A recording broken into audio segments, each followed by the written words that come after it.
Paspor langka di dunia, tidak bisa dibeli dengan uang. Paspor adalah dokumen resmi yang dikeluarkan oleh pejabat yang berwenang dari suatu negara yang memuat identitas pemegangnya dan berlaku untuk melakukan perjalanan antar negara. Namun ternyata ada paspor langka di dunia yang tidak bisa dibeli dengan uang. Paspor apa sajakah itu? Mari kita bahas satu persatu. Nomor 1. Paspor diplomatik. Paspor diplomatik adalah dokumen perjalanan yang digunakan beberapa negara untuk membantu pejabat dan pegawai negeri mereka dalam melintasi perbatasan antar negara. Biasanya paspor ini digunakan oleh duta besar. Adanya paspor ini bisa membantu mereka saat harus bepergian, seperti jika ada persyaratan vis tertentu atau suatu kondisi khusus untuk bisa masuk ke suatu negara. Misalnya saja untuk pemegang paspor diplomatik Inggris, bisa diterima sebagai bebas visa dan dapat tinggal lebih lama dari pembebasan transit visa 72 jam. Selain itu, pemegang paspor ini sering mendapat manfaat dari kekebalan diplomatik. Namun, pemegang paspor diplomatik harus menggunakan paspor pribadi mereka jika mereka melakukan perjalanan bukan untuk alasan resmi.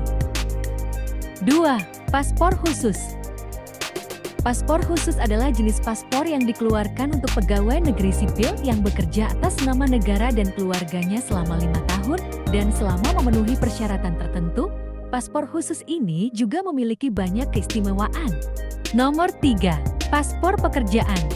Di Inggris, kurir diplomatik resmi memiliki paspor QMS, singkatan dari Queen's Messenger Service. Sesuai namanya, paspor dari kurir kelas tinggi ini memberikan hak kepada pemiliknya untuk melintasi perbatasan secara tepat waktu dengan membawa materi diplomatik rahasia.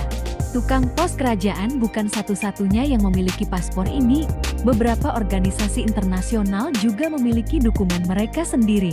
Sejak tahun 2010, Interpol mengeluarkan sebuah paspor biometrik pekerja bebas kewarganegaraan. Desain paspor ini hitam legam. Paspor yang diakui oleh sebagian besar negara tempat Interpol beroperasi digunakan untuk mempercepat proses masuk dan memungkinkan pemegangnya mengejar penjahat lintas batas. Tidak semua orang membutuhkan paspor untuk bepergian ke luar negeri.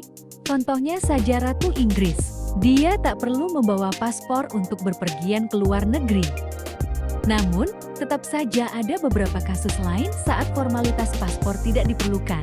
Seperti pekerja pertahanan yang bertugas aktif di luar negeri, juga diperbolehkan melintasi perbatasan dengan transportasi militer tanpa dokumen perjalanan.